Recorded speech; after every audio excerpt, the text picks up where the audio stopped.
So we all know by now Elon Musk has purchased Twitter, and of course it's producing a ton of different reactions out there from people, whether this is a good move, whether this is a bad move, whether we don't really know yet, whether this is going to cause more censorship for the left at this point, or whether it's going to cause potentially censorship of things that are going to be in favor of promoting Elon Musk and his ideas. We don't really know, but we see perspectives coming in from all over the place, and a lot of these perspectives are coming from a place where it's entirely pretty much just speculation at this point. Nobody can say with any certainty what exactly is going on. And within that, there's kind of this question of, why are we always so keen on wanting to feel like anything that happens can't possibly be even a small step in the right direction? Now, I'm not saying that everybody thinks this way. I have been seeing quite a few people who are seeing this potential this Elon Musk takeover as a potential good thing, even if it's just one tiny step forward. Now, this is currently where I hold my position at this point in time. I'm looking at the particular situation. I'm seeing what's unfolding. I see that Elon Musk is a billionaire. I see that if he wanted to, he could utilize this platform to, favor the things that he wants while pushing down the things that he doesn't want. But all we can do at this moment in time is say, well, we have to take him at his word. He's going to do his best to try and make the platform more geared towards free speech.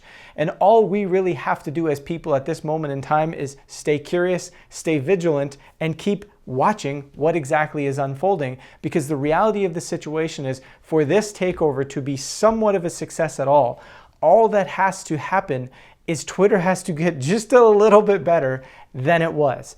A little bit better than suspending the account of a US president. A little bit better than having people deleted by bots, by algorithms, just for saying something that goes against the COVID narrative, even in the slightest. It just has to get a little bit better than it was before. No, I don't think we have to sit here and assume that, yes, it has to be the change of all changes that brings complete and utter freedom back to the entire internet.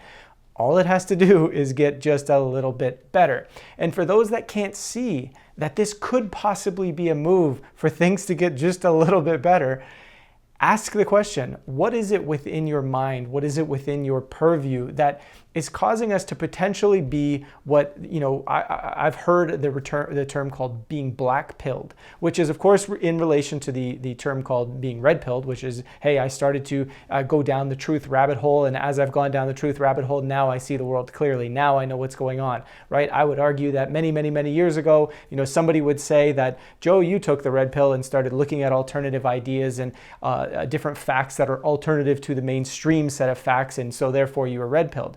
But being black-pilled is where you take the red pill to a level where you now become so cynical.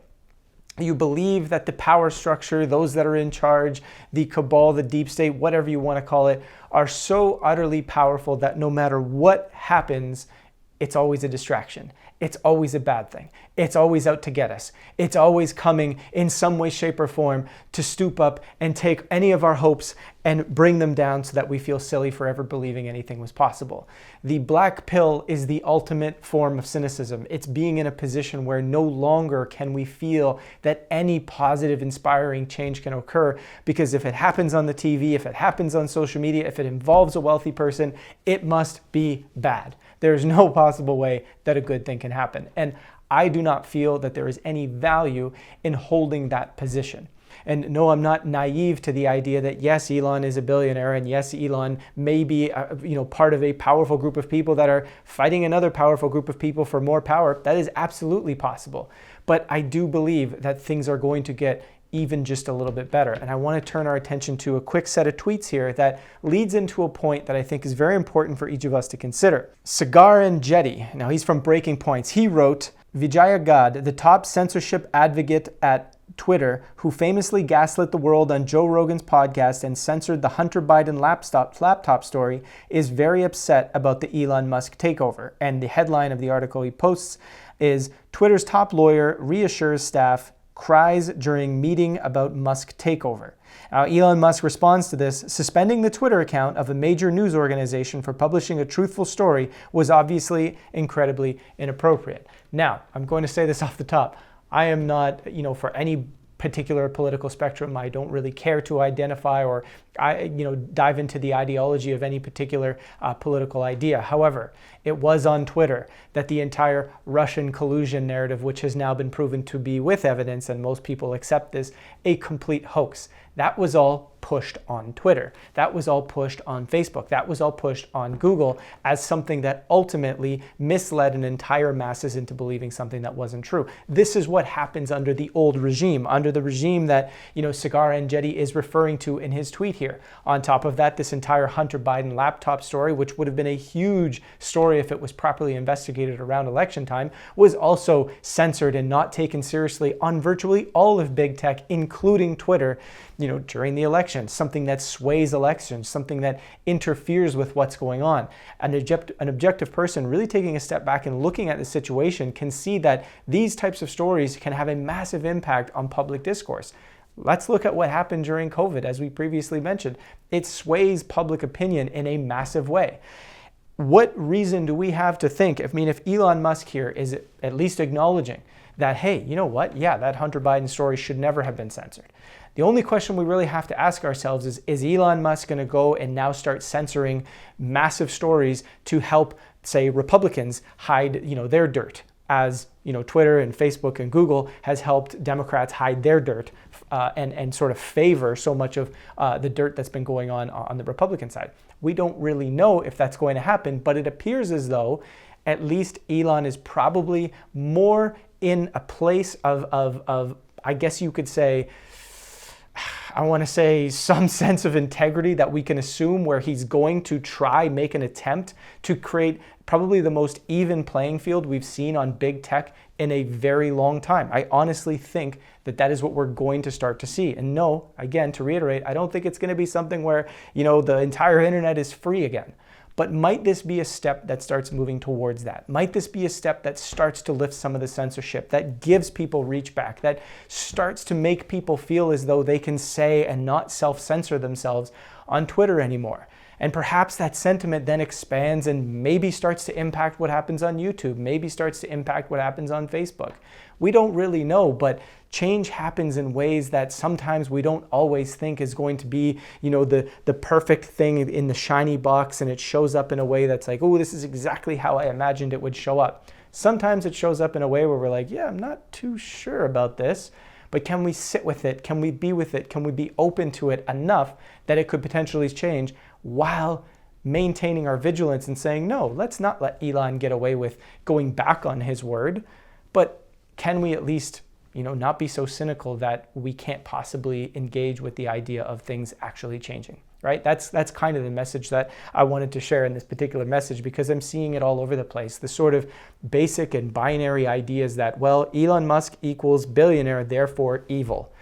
I just think that these types of mindsets, these types of views are, they're not helping anything. They're not leading anywhere. The world is not that simple. The world is a complex place, and things are not, just this idea that things could never change. Well, what if there was potentially wealthy people who did have influence that at some point in time, over the course of time, they decided, you know what, I want to leave a better impact on the world, and I'm going to start taking steps to create positive change.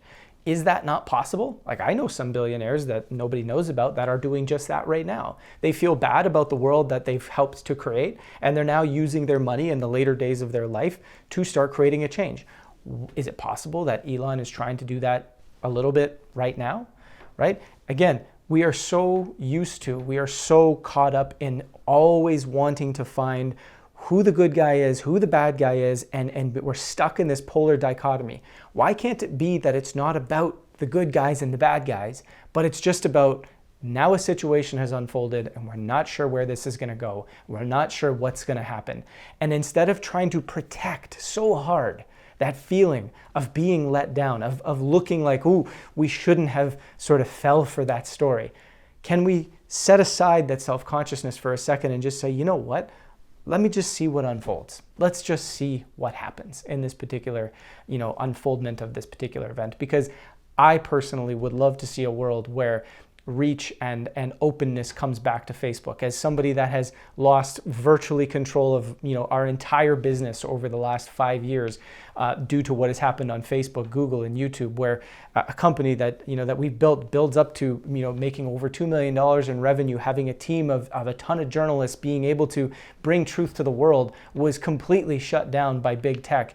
And this particular move seems to signal a possibility that all of that mess that had been created over the past 6 years could maybe, perhaps, be taking a step towards undoing just a little bit. And if our only perspective is that, nope, this is just another distraction, this is moving towards the World Economic Forum agenda, this is all that's in place, then perhaps you believe the world cannot and never will change. That's it, that's all. Wanted to share these thoughts, wanted to start to create a little bit of dialogue around this story, because I know a lot of people have very certain positions on this, when really there's no reason to have any certain position. There is not enough evidence out there. And if we just hold the belief that, well, I'm so well researched, I'm so clear, I've taken the red pill so deeply that I know that for a fact that this is yet another ruse, another billionaire takeover, then perhaps we are just too certain in our positions at this particular point.